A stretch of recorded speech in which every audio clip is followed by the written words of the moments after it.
अहम मुद्दों की, उन अहम खबरों की जिसके बारे में पूरे दिन आप चर्चा सुनेंगे, आपको अपडेट मिलेगी। और आज आपको दिखाएंगे ज्ञानवापी किसने डाली इस पूरे मामले पर नई याचिका और याचिका में क्या मांग की गई है। बिल्कुल, और इसके साथ हम आपको बताएंगे कि विधानमंडल बजट सत्र के तीसरे दिन क्या कुछ होने वाला है और कल योगी सरकार के बजट में क्या खास रहेगा, स्पेशल रहेगा। बिल्कुल, और साथ ही साथ बात करेंगे सपा विधायकों से शिवपाल चाचा की दूरी की। आखिर उन्होंने सीट बदलने की मांग को लेकर किसे चिट्ठी लिखी है, इस पर विस्तार से बात करेंगे। तो कल हम आपको ये भी बताएंगे कि आजम खां का हाल क्या है और उनके दिल में किसके लिए मुलायम यानी सॉफ्ट कॉर्नर है और किनके लिए वो कठोर बन चुके हैं। और आपको उत्तराखंड का हर अपडेट भी हम देंगे। तो चलिए शुरू करते हैं हमारा खास बुलेटिन गंगा सवेरा, और अगले 1 घंटे तक आप हर उस खबर से रूबरू होइए जो आज दिन भर हलचल में रहने वाली है।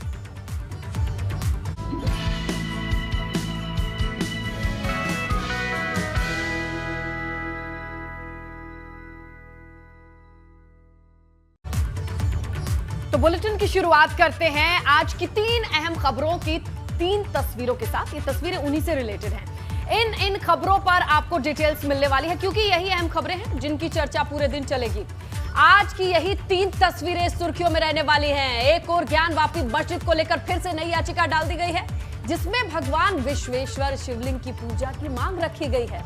दूसरी खबर विधानसभा के बजट सत्र से जुड़ी है। बजट सत्र का आज तीसरा दिन है, तो कल योगी सरकार अपना पूर्ण बजट सदन में पेश करेगी।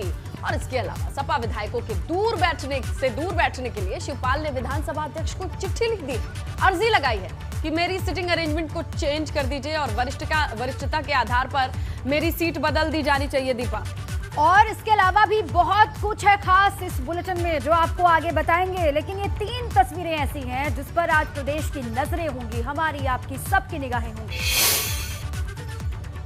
तो सबसे पहले बात करते हैं ज्ञानवापी मस्जिद को लेकर चल रहे विवाद की। ज्ञानवापी विवाद में एक और याचिका सिविल कोर्ट में दाखिल कर दी गई है। विश्व वैदिक सनातन संघ के प्रमुख है जितेंद्र सिंह बिसेन, उनकी पत्नी किरण सिंह बिसेन की तरफ से यह याचिका दाखिल की गई है। सिविल कोर्ट से मांग यह की गई है कि भगवान विश्वेश्वर की जगह हिंदुओं को पूजा करने की इजाजत मिल जाए। इसके साथ ही मस्जिद के गुंबदों के ध्वस्तीकरण का आदेश दिए जाने की भी मांग है इनकी इस याचिका में। याचिका में भगवान आदि विश्वेश्वर विराजमान के बाद मित्र की हैसियत से डाली गई है। और यह भी जान लीजिए कि राखी सिंह समेत 5 महिलाओं के बाद अब ये ज्ञानवापी से जुड़ा दूसरा मुकदमा है। दूसरी याचिका एक दूसरे एंगल से डाली गई है। दीपा, और इस मुकदमे को सिविल जज सीनियर डिवीजन रवि दिवाकर ने सुनवाई के लिए मंजूर कर लिया है। सुनवाई के लिए आज दोपहर 2 बजे का वक्त तय किया गया है। और देखिए, आज की सुनवाई में इस मुकदमे में कोई बड़ा अंतरिम आदेश जारी होने की संभावना जताई जा रही है। ज्ञानवापी विवाद में वाराणसी की अदालत में एक नया वाद दाखिल हुआ है। ये वाद किरण सिंह बिसेन की तरफ से दाखिल किया गया है जिसे सुनवाई के लिए मंजूर कर लिया गया है और इस पर सुनवाई होगी। क्या पूरा मामला था, इस बारे में बात करते हैं वरिष्ठ वकील मान बहादुर सिंह जी से। सर, ये वाद किसकी तरफ से दाखिल किया गया था, क्या प्रेयर इसमें की गई? देख, किरण सिंह बेदी ने दाखिल किया है, लेकिन वो रिप्रेजेंटेटिव का स्थिति में दाखिल किया है। ये आदि विश्वेश्वर जो वहाँ पर विराजमान है उस लैंड के बाबत दाखिल किया गया है। और मेन रिलीफ जो मांगी गई है वो रिलीफ ये मांगी गई है कि जो ऊपर का जो स्ट्रक्चर है जिसे ये कहा जाता है कि औरंगजेब ने 1669 में तोड़ करके मंदिर के ऊपर कायम कर लिया है, उस संबंध की उसके रिमूवल के लिए प्रेयर की गई है कि इसको रिमूव किया जाए और जो मंदिर का वास्तविक कब्जा है हमको हैंडओवर कर दिया जाए। और देखिए, इससे पहले कल की सुनवाई में क्या हुआ वो भी आपको बता देते हैं। सुप्रीम कोर्ट के आदेश पर ज्ञानवापी मामले की सुनवाई कल वाराणसी की जिला कोर्ट में हुई और दोनों पक्षों को सुनने के बाद कोर्ट ने 26 मई तक इस बात पर फैसला सुरक्षित रख लिया है कि पहले किस मामले की सुनवाई हो। और देखिए, ज्ञानवापी परिसर में मौजूद मां श्रृंगार गौरी की पूजा अर्चना की इजाजत देने के मामले में सिविल जज के आदेश पर सर्वे के खिलाफ मामला सुप्रीम कोर्ट पहुंचा था और उसके बाद सुप्रीम कोर्ट ने इसको भेजा जिला जज की अदालत में और वहां पर कल जो फैसला सुरक्षित रख लिया गया है 26 मई तक के लिए।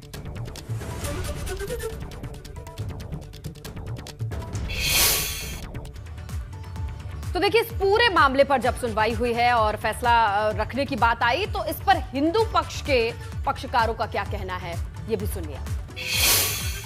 देखिए, कोर्ट ने 26 तारीख को लगाया है, पोषणीयता पे सुनवाई होगी उसको पोषणीयता कह लीजिए, 7/11 कह लीजिए, प्लेसेस ऑफ वर्शिप एक्ट कह लीजिए, मेंटेनेबिलिटी कह लीजिए, उसी इशू पे 26 तारीख को सुनवाई होगी।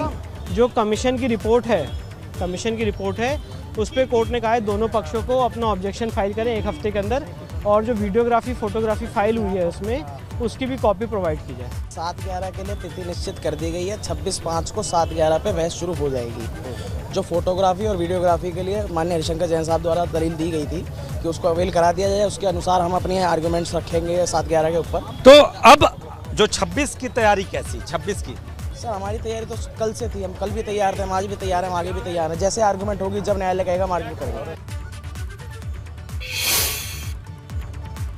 वाराणसी की ज्ञानवापी मस्जिद को लेकर चल रहा विवाद अब सियासी रंग में रंग चुका है। मामला अभी कोर्ट में है, जिस पर फैसला आना बाकी है। इस बीच AIMIM के प्रमुख असदुद्दीन ओवैसी ने मुसलमानों को लेकर बड़ा दावा किया है। ओवैसी ने अपने फेसबुक पोस्ट में इतिहास और मुगल काल को लेकर बड़ा दावा किया है। ओवैसी ने अपनी पोस्ट में कहा कि भारत के मुसलमानों का मुगलों से कोई रिश्ता नहीं है, और ओवैसी ने ये सवाल भी किया है कि मुगलों का भारत के मुसलमानों से कोई रिश्ता नहीं है, लेकिन ये बताएं कि मुगल बादशाहों की बीवियां कौन थी। ओवैसी की इस पोस्ट से अब बड़ा विवाद खड़ा होता दिखाई दे रहा है। देखिए, वो भी अब ट्विटर वाले नेता बनते जा रहे हैं और ग्राउंड लेवल पे यथार्थ से अब वो भी दूर जा रहे हैं, और निश्चित तौर पे ऐसी चीज़ों से, ऐसे कमेंट से सबको बचना चाहिए। ये आज का भारत है, ये आज का युग है जो तरक्की की, विकास की बात पसंद करता है। ओवैसी भारत के सामाजिक समरसता को छिन्न भिन्न करना चाह रहे हैं, तोड़ना चाह रहे हैं। ये बयान नहीं है, बल्कि गाली दे रहे हैं भारत के सनातन को। मैं कहूंगा कि ये ओवैसी वही हैं जो पूरा परिवार जहर उगलते हैं भारत के सनातन। ओवैसी जी के बयान में और भारतीय जनता पार्टी के बयान में बड़ी समानता होती है। मेरा सवाल ओवैसी जी से है कि ओवैसी जी को ये बयान प्रेरित कहाँ से हुआ? ये बयान भारतीय जनता पार्टी के दफ्तर से लिख के आते हैं या उनके खुद के होते हैं? मेरा खुद उनसे सवाल है। चलिए आगे बढ़ेंगे और बात करेंगे यूपी विधानसभा के बजट सत्र की। बजट सत्र का आज तीसरा दिन है और आज भी सदन में जोरदार हंगामे के आसार है, जबकि आज भी राज्यपाल के अभिभाषण पर सदन में चर्चा होगी। इससे पहले कल के चर्चा के दौरान सीएम योगी और अखिलेश यादव के बीच तीखी नोक-झोंक देखने को मिली। इसके चलते कल भी सत्र हंगामेदार रहा। अब कल यानी 26 मई को योगी सरकार 2.0 अपना पहला बजट भी पेश करेगी, जिसे लेकर के तैयारी जारी है। और तैयारी से मतलब दोनों पक्ष को लेकर है। सत्ता पक्ष और विपक्ष दोनों ही तैयार हैं इस बजट को लेकर के एक दूसरे को घेरने के लिए। और आइए अब आपको 3 तस्वीरों के जरिए समझाने की कोशिश करते हैं कि पिछले 2 दिनों में विधानसभा के अंदर क्या कुछ हुआ और आज क्या कुछ होने के आसार दिखाई दे रहे हैं। अब पहले दिन जब विधानसभा में बजट सत्र की शुरुआत हुई तो सत्र शुरू होते ही हंगामा शुरू हो गया। सपा के विधायक कई मुद्दों को लेकर वेल में पहुंच गए और जमकर हंगामा किया। कल दूसरे दिन भी सदन के भीतर हंगामे की गूंज साफ तौर से सुनाई दी और विपक्ष ने जोरदार हंगामा कल भी किया। इस दौरान सीएम योगी और अखिलेश यादव के बीच तीखी नोकझोंक भी देखने को मिली। अब आज सदन का तीसरा दिन है, हालांकि आज भी हंगामे के आसार दिखाई दे रहे हैं, जबकि आज भी राज्यपाल के अभिभाषण पर चर्चा होगी। लेकिन कल विधानसभा का दिन बहुत अहम है। विधानसभा में योगी सरकार 2.0 अपना पहला पूर्ण बजट पेश करेगी। इसको लेकर तैयारियां आज होंगी। चलिए क्या तैयारियां हैं और किस तरीके से पक्ष और विपक्ष एक दूसरे को घेरने के लिए तैयार है, ये जानेंगे समझेंगे हमारे सहयोगी शैलेश अरोड़ा से। वो इस खबर पर नजर बनाए हुए हैं, उनके पास जाहिर तौर पर बहुत सारी अपडेट होंगी। जी शैलेश। देखिए, निश्चित रूप से विधानसभा का सत्र चल रहा है, तीसरा दिन है और लगातार अगर आप देखें तो सबकी निगाहें इस पर टिकी हुई हैं, चाहे वो हंगामे को लेकर हो, चाहे वो जो सियासी उठापटक चल रही है उसको लेकर हो। बहरहाल पहले बात करते हैं आज की, अगर हम जो कार्रवाई चलेगी विधानसभा में उसको लेकर, तो देखिए आज भी लगातार दूसरे दिन जो राज्यपाल का अभिभाषण हुआ था सत्र की शुरुआत में, उसके ऊपर चर्चा होगी। जो सदस्य हैं वो सब इस पर चर्चा करेंगे, अपनी अपनी राय रखेंगे। और निश्चित रूप से जिस तरह से हमने कल देखा था कि सदन में काफ़ी तीखी नोकझोंक हुई थी मुख्यमंत्री और सपा अध्यक्ष अखिलेश यादव जो नेता प्रतिपक्ष है उनके बीच में, उसी तरह की तस्वीर आज जब सदस्यों की चर्चा होगी उस दौरान भी देखने को मिल सकती है यहाँ पर। इसके अलावा अगर बात करें, देखिए जो प्रश्न आज उठाए जाएंगे यहाँ पर, उनमें सबसे ज़्यादा जो प्रश्न फिलहाल नज़र आ रहे हैं वो है ऊर्जा विभाग से जुड़े, लोक निर्माण विभाग से जुड़े हुए, नगर विकास विभाग से जुड़े हुए। यानी अगर कहा जाए तो जो सदस्य हैं आज सदन में जो ऊर्जा विभाग से जुड़ी हुई चीज़ें हैं, चाहे वो योजना से जुड़ी हो, चाहे समस्याओं से जुड़ी हो, खासतौर से जो मुद्दा होगा अगर ऊर्जा विभाग से जुड़ा हुआ जिन पर सवाल आज किए जाएंगे तो वो होगा कि किस तरह से कोरोना काल में बिल्कुल शैलेश, देखिए आज की कार्यवाही से जुड़ी ये अहम जानकारी आप दे रहे हैं और इस पर हमारी नजर रहेगी लगातार। शुक्रिया शैलेश जानकारी के लिए। अब चलिए आगे बढ़ते हैं। कल विधानसभा में विपक्ष की तरफ से सीधे अखिलेश यादव ने मोर्चा संभाला और कानून व्यवस्था को लेकर महिला सुरक्षा समेत कई मुद्दों पर सरकार पर एक के बाद एक कई हमले बोले। इसके बाद मुख्यमंत्री सामने आए और मुख्यमंत्री योगी आदित्यनाथ ने भी अखिलेश के सवालों के जवाब अपने चिरपरिचित अंदाज में दिए।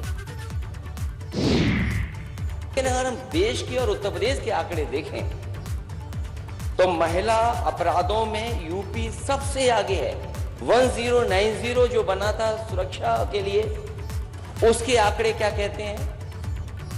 और जो हर दिन हम अखबार खोल करके देखते हैं तो पाते हैं कि क्या गंभीर से गंभीर घटनाएं हो रही हैं। और अगर हम याद करें पीछे मुड़ करके, और अभी भी सरकार उतनी जितनी सेंसिटिव होनी चाहिए, जितनी सीरियस होनी चाहिए, अभी भी घटनाओं को लेकर सेंसिटिव नहीं है। खासतौर पर महिला संबंधी अपराध के मुद्दे पर सरकार पूरी गंभीरता के साथ अपराधियों के खिलाफ कठोरतापूर्वक कार्रवाई कर रही है।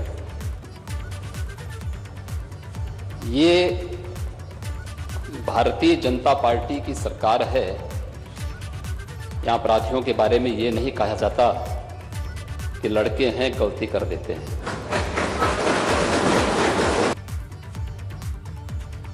और विधानसभा में अखिलेश यादव ने बीते कुछ दिनों की आपराधिक घटनाओं का जिक्र करते हुए योगी सरकार की जीरो टॉलरेंस नीति पर भी सवाल उठाए तो सीएम योगी का जवाब भी उसी अंदाज में सामने आया। कल की घटना रामपुर की, जहां रूलिंग पार्टी के सदस्य थाने में जाकर के जिनके ऊपर जिम्मेदारी है कि कानून व्यवस्था को बेहतर करेंगे, उनकी पिटाई हो जाना, मारपीट होना उनके साथ थाने में, और रिवॉल्वर लगा देना हो। यह है जीरो टॉलरेंस की सरकार। अगर अपराधी है तो कोई भी है, वो जीरो टॉलरेंस की नीति के तहत ही कार्रवाई होती है। और नेता प्रतिपक्ष इस बात को अच्छी तरह जानते भी हैं, समझते भी हैं, उन्होंने स्वीकार भी किया है कि कार्रवाई हुई भी है। क्योंकि आप तो हर उस अपराधी का समर्थन करते हैं जो प्रदेश में अराजकता के पर्याय थे। सदन में सीएम योगी और अखिलेश के बीच खूब जुबानी जंग हुई, लेकिन इस मौके पर सपा नेता आजम खान नदारद दिखे। दूसरे दिन की कार्यवाही से भी वो गायब थे। कहा यह जा रहा है कि आजम खान बीमार हैं, लेकिन परेशान अखिलेश यादव हो रहे हैं क्योंकि आजम बीमारी का हवाला दे रहे हैं। लेकिन लखनऊ से रामपुर तक बैक टू बैक मीटिंग वो लगातार कर रहे हैं और इसी कड़ी में उन्होंने शिवपाल सिंह यादव से मुलाकात की। और ऐसे में सबसे बड़ा सवाल ये है कि बीमारी की ये ढाल कहीं अखिलेश को टेंशन देने के लिए तो नहीं है, क्योंकि आजम खान को रिहा हुए 4 दिन से ज्यादा का वक्त हो चुका है, लेकिन अब तक उनकी अखिलेश यादव से मुलाकात नहीं हो पाई है।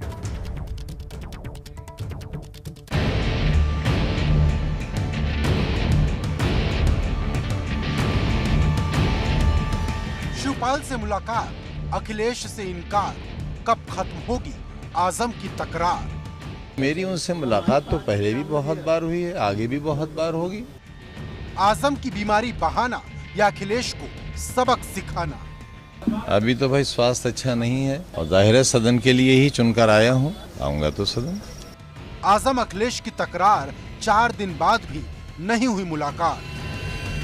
खाली पड़ी रही अखिलेश के बगल वाली कुर्सी, क्या है आजम की मर्जी? मेरी उनसे मुलाकात तो पहले भी बहुत बार हुई है, आगे भी बहुत बार होगी, और तन्हा उनसे ही क्यों, मेरी सबसे हो। आजम खान की रिहाई को 4 दिन बीत चुके हैं, लेकिन अब तक आजम और अखिलेश की मुलाकात नहीं हो पाई है। और अब सबसे बड़ा सवाल ये है कि आजम खान और अखिलेश की मुलाकात आखिर कब होगी, क्योंकि आजम खान अखिलेश को छोड़कर सबसे मुलाकात कर रहे हैं। ये सवाल शिवपाल यादव और आजम खान की सोमवार को हुई मुलाकात के बाद खड़ा हो गया। क्या आजम शिवपाल के साथ मिलकर कोई खिचड़ी तो नहीं पका रहे? अभी तो भाई स्वास्थ्य अच्छा नहीं है। आपने अंदाजा ही लगाया होगा कितनी देर लगती है तैयार होने में, निकलने में, तो खड़े होने में भी परेशानी है। और जाहिर है सदन के लिए ही चुनकर आया हूँ, आऊंगा तो सदन। दूसरा सवाल आजम खान के सदन की कार्यवाही में शामिल न होने को लेकर भी है, क्योंकि अखिलेश के बगल वाली कुर्सी सोमवार को भी खाली थी, मंगलवार को भी खाली रही, जबकि आजम खान सदन में न जाने के पीछे बीमार होने की बात कह रहे हैं। लेकिन जिस तरह से आजम खान लखनऊ, रामपुर में बैक टू बैक मीटिंग कर रहे, वो कई सवाल खड़े करता है। अगर आजम खान वाकई बीमार हैं, तो इतनी भागदौड़ क्यों कर रहे हैं? या फिर ये सब अखिलेश यादव से बचने के लिए है, ताकि अखिलेश से मुलाकात ना करनी पड़े? क्योंकि अखिलेश यादव और आजम के बीच मनमुटाव की बात अब समाजवादी पार्टी के नेता भी मानने लगे हैं। देश ही नहीं दुनिया जानती है वो कितने बड़े नेता हैं और कितने बड़े कार्यकर्ता हैं। हो सकता है किसी बात से नाराजगी हो, लेकिन जहां सब लोग होते हैं घर के अंदर भी एक दूसरे से मनमुटाव हो जाता है। वैसे ये महज संयोग नहीं है कि आजम खान विधायक पद की शपथ लेते हैं और अखिलेश उनके चले जाने के बाद ही विधानसभा पहुंचते हैं। अब मैं कुछ नहीं कह सकता, लेकिन पार्टी उनके साथ है, वो सदन में आएंगे। वैसे ये भी संयोग नहीं है कि आजम खान सिर्फ अपने करीबी विधायकों से मुलाकात करते हैं, और जिन विधायकों से मुलाकात कर रहे हैं वो ना तो समाजवादी पार्टी के विधानमंडल दल की बैठक में शामिल होते हैं और ना ही सदन के प्रोटेस्ट में बढ़ चढ़कर हिस्सा लेते हैं।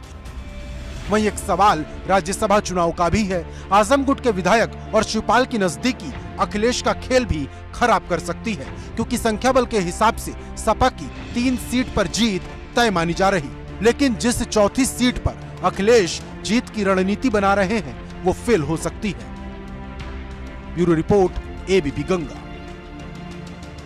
चलिए अब बात कर लेते हैं शिवपाल यादव की। विधानसभा अध्यक्ष को उन्होंने चिट्ठी लिखी है, खबर है ये, जहां पर शिवपाल यादव ने विधानसभा में अपनी सीट बदलने की मांग की है। अखिलेश यादव के ठीक पीछे वाली लाइन में बैठते हैं शिवपाल यादव, और अब वरिष्ठता के आधार पर शिवपाल यादव ने सीट बदलने की मांग की है। समाजवादी पार्टी के विधायकों से दूरी चाहते हैं शिवपाल यादव, इस सिटिंग अरेंजमेंट से पता चलता है। लेकिन इस चिट्ठी में हवाला दिया गया है कि वरिष्ठता के आधार पर मेरी सीट बदल दी जाए, और ऐसे में देखना होगा कि इस चिट्ठी का क्या जवाब आता है। आपको बताएं, ई विधान सिस्टम जब लागू हुआ था तो सिटिंग अरेंजमेंट की डिटेल्स पहले ही मांगी गई थी, और उस हिसाब से ये डिटेल्स भेजी जा चुकी हैं, लेकिन अब इसमें बदलाव चाहते हैं शिवपाल।